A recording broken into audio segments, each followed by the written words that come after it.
মেয়েদের দুধ সম্পর্কে কিছু বলি। বলেন। বলবো? বলেন। আপনারা শুনবেন? শুনুন। আজকে ভাইয়া খেলা হবে।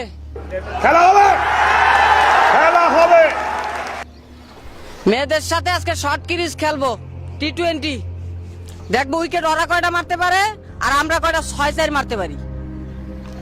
তো কথা হচ্ছে মেয়েদের দুধ সম্পর্কে কিছু বলি। সেটা হচ্ছে একটা মেরে যদি তার দুধ নিয়ে কিছু বলেন, পায়ের জোতা খুলে টাস টাস গালের ভিতরে দুইটা বাড়ি দেবে, তারপরে হিরুনসি গানজটি লুচ্চা বদমাইশকে গালাগালি করবে ফ্রিতে। পাশের ফ্ল্যাটের ভাবির ছোট্ট বাচ্চারা যখন আমার কোলে দেয়, কিছুক্ষণ কোলের মধ্যে খেলে, তারপরেই না ভ্যা করে কান্না শুরু করে দেয়। তখন ওর মা এসে আমাকে বলে ওর খিদা লাগছে, দেন একটু দুধ খাওয়াইয়া দিই। তখন নিজের মুখে দুধের কথা বলতে কোনো সমস্যা থাকে না। ঘর ভরা মেহমান, শাশুড়ি ডাকদা বলতেছে বৌমা কই গেলা, আমার পানের বাটাটা একটু দিয়ে যাও। তখন বৌমা পাশের রুম থেকে বলে মা এখন আসতে পারবো না, বাবুরও দুধ খাওয়াই। তখনও দুধের কথা বলতে কোনো সমস্যা থাকে না। বাচ্চাকে অসুখ বিসুখ হইলে যখন ডাক্তারের কাছে নিয়ে যায়, ডাক্তার জিজ্ঞেস করে বাচ্চা কি এখনো বুকের দুধ খায়? তখন বাচ্চার মা কয় না এখনো বুকের দুধ খায় না, এখন হরলিক্স খায়। তখনও কোনো সমস্যা থাকে না। আর বিয়ার আগে কোনো পোলা দুধ নিয়ে কিছু বললেই জোতার বাড়ি কে। বিয়ার পরে কি দুধের দাম কমে যায়? বিয়ার আগে জোতার বাড়ি আর বিয়ার পরে নিজের মুখে নিজে ঢোলের বাড়ি। বাহ কি সংস্কৃতি তোমার সুতমারানি। ঠিক। আমাদের দেশে একজন মঠেল আছে, মঠেল, নাম হচ্ছে সানাই মাহবুব। আপনারা চেনেন? বাংলাদেশের সবচাইতে বড় দুধের অধিকারী হচ্ছে সানাই মাহবুব। ঠিক। কয় আমি নিচতলা ভাড়া দিয়ে উপরতলা বানাইছি। আমি নিচতলা ভাড়া দিয়েই তো দুতলা বানাবো। This is the rule. আমিও তো ভাবি তুমি নিচতলা ভাড়া না দিলে তো আর উপরতলা বানাইতে পারো না। এত বড় বড় পারমাণবিক বোমাগুলা তুমি নিচতলা ভাড়া না দিলে তো বানাইতে পারবে না। ঠিক। তো অনেক খরচ। তো আমার আগে ছিল 36, এখন হচ্ছে 44। আগে আমার ছিল 36, এখন 44 হয়েছে। সো এটা 8 ইঞ্চি প্লাস হয়েছে। মেয়া বেয়ারে পাইবেন না। ও মাই গড। কয়টা মেয়েদের একটা বিশেষ অঙ্গ, এটা সুন্দর থাকলে মেয়ে সুন্দর। আমার এই অঙ্গটা এত সুন্দর, একটা নারী শরীর সবচেয়ে সুন্দর জিনিস। সো ওই অঙ্গটার এই জন্য আমি অস্ত্রোপচার করিয়েছি। মানে তোমরা তোমাকে ওই পারমাণবিক বোমা বড় বড় বানাই রাস্তাতে এমন এমন করে হাঁটবা, আর পোলারা কিছু কইলে ইফটিজিং না। প্যান তোমরা ছেললে ফ্যাশন আর আমরা ছেললেই দর্শন। ঠিক। তবে শুনে রাখো স্বৈরাচারী মেয়েরা, তোমরা যেভাবে অত্যাচার শুরু করেছো বাংলার পুরুষদের উপরে, তোমাদের বিরুদ্ধে আজ এখন থেকে ভিডিওর মাধ্যমে আমরা সংগ্রাম শুরু করলাম। আমাদের সংগ্রাম চলছে এবং চলবে। বাংলাদেশের প্রত্যেকটা ছেলেদের পক্ষে আমি কথা বলবো। ঠিক। বাংলাদেশের বেশিরভাগ মেয়েদের সতীত্ব নষ্ট হয় স্কুল লাইফে। তারা স্কুল লাইফেই তাদের সতীত্ব নষ্ট করে। ঠিক। আর কলেজ ভার্সিটিতে গেলে তো গাং হয়ে যায়, পুরো ফস করে, কোনো টেস্ট থাকে না। আর বাসর করে স্বামী পায় চিৎকার আর অভিনয়। আর সে যে কি অভিনয়, দাঁত লাগিয়ে যায়, অজ্ঞান হয়ে গেছে। বলদা জামাই চিন্তা করেন তো পুষি করতে পারলাম না, কেমনি কি হয়ে গেল। ঘটনা সত্য, ঠিক, সাক্ষী দুর্বল। একদিন আমার জিএফ আমারে বলে পলিথিন ছাড়া মাংসের টুকরা ফ্রিজে রাখতে দেবো না। আমি তো চলো চিন্তায় পড়ে গেলাম যে পলিথিন ছাড়া মাংসের টুকরা ফ্রিজে ঢুকাইতে দেবে না, কয় কি। তোর আমি জিজ্ঞেস করলাম ব্যাপারটা বুঝি না, আমার একটু বুঝে আঁকাও। কয় বুঝা নাও। তো আরো বেজালে পড়ে গেলাম। তো অনেক গবেষণা করে চিন্তা ভাবনা করে জানতে পারলাম ও শালা এই পলিথিন তো সেই পলিথিন না, এত কন্ডমের কথা কইছে। চিন্তা করেন আজকে যুব সমাজ তারা কত দিকে নিয়ে যাচ্ছে। তারা আমাদেরকে হিপনোটাইজ করে রেখেছে, তারা আমাদেরকে তাদের আঙ্গুলের উপরে নাচাচ্ছে, তারা তাদের মতো করে চলছে। আর আমরা কি কাঠপুতলি না? আজ থেকে আর কাঠপুতলি না, আজ থেকে আমরা তাদের বিরুদ্ধে সংগ্রাম করব। আজকাল বিয়ের ডেট মেয়েরা নিজেরা ফিক্সড করে, জানেন? আর এটার পিছনে একটা কারণ আছে বলতাছি। সেটা হচ্ছে মেয়েদের একটা নির্দিষ্ট সময় আছে যখন তাদের ঋতু পরিবর্তন হয়। আর ওই ডেট মতো যদি বিয়া ঠিক হয়, তাহলে বাসর ঘরে জামাই বুঝতে পারে না যে বউ কি বিয়ার আগে কারো সাথে পাট খেতে গেছিল কিনা। ঠিক।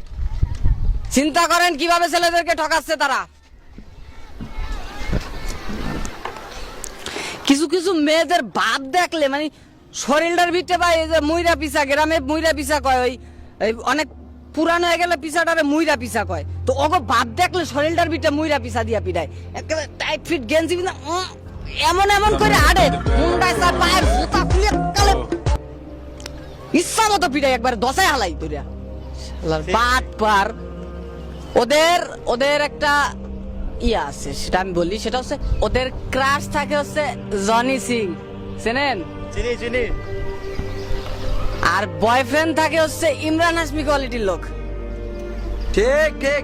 আর বিয়া করে কারে জানেন? কারে কারে? মা বাপে ধৈর্য বাইন্দে হিরো আলমের লোক। শেষে বাসর করে কই চিন্তা করে, শালা আমার ব্লক লিস্টেও তার চাইতে ভালো ভালো পোলা ছিল। ফাজিলের আন্টি। এবার আসি ছেলেদেরকে মেয়েরা কিভাবে ঠকাচ্ছে, আর ঠকানের ক্যাটাগরিটা কত। একদিন আমার এক বন্ধু জানতে পারলাম ও বিয়ে ঠিক করছে, নাকি বিয়ে করবে। তোর সাথে আমার দেখা হওয়ার পর ওকে আমি জিজ্ঞেস করলাম যে ভাই তুই নাকি বিয়ে করবি? পরে আমার বলতেছে হ্যাঁ ভাই, মা বাবা মাইয়া দেখছে তো আমার ছবি দেখাইছে, আমার খুব ভালো লাগছে। তো বললাম মাশাআল্লাহ, যাক বিয়ে শাদী করবি কর। তো বিয়ের দাওয়াতে গেলাম, যাওয়ানোর পরে বিয়ের মণ্ডপে আর বউটা দেখা আমার মাথার ভিতরে ভাই আকাশ ভেঙে পড়ছে। এত সুন্দর ভাইয়া ওই কেমনে পাইলো? তা আমি ওর বউ দেখে আমার নিজেরই বিয়ে করার প্যারা উঠে গেছে, চিন্তা করলাম আমিও শালা বিয়ে করবো। তো ওর মতো যদি এরকম আবাল মার কাছে যদি এরকম সুন্দর বউ পায় তা আমি কি পাবো? তো বিয়ার শাদী খাইয়া আসলাম। বিয়ার পরের দিনকার সকালবেলা ছেলের বাসা থেকে আমারে ফোন করছে, বলতেছে ও নাকি হার্ট অ্যাটাক করছে।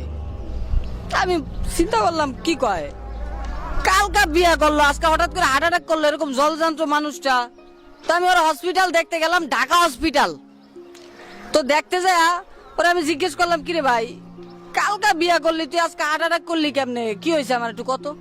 পরে আমার ভাই বিয়ে শাদী তো করছি, সব ঠিকঠাক, বউ ঠিকঠাক, বাসর ঘরও ঠিকঠাক, সব ছিল, কিন্তু সকালবেলা বউ যখন গোসল করে আমার সামনে একারাইছে, ওরা দেখে আমার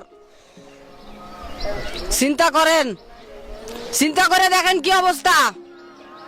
1.5-2 কেজি ময়দা মাইখা ছবি তোলে, তারপরে ক্যান্ডি ক্যামেরা আরো কত কি আছে ওদিকে ছবি তোলে, তখন পেতনিরে পরীর মতো দেয়া যায়। ঠিক ঠিক ঠিক।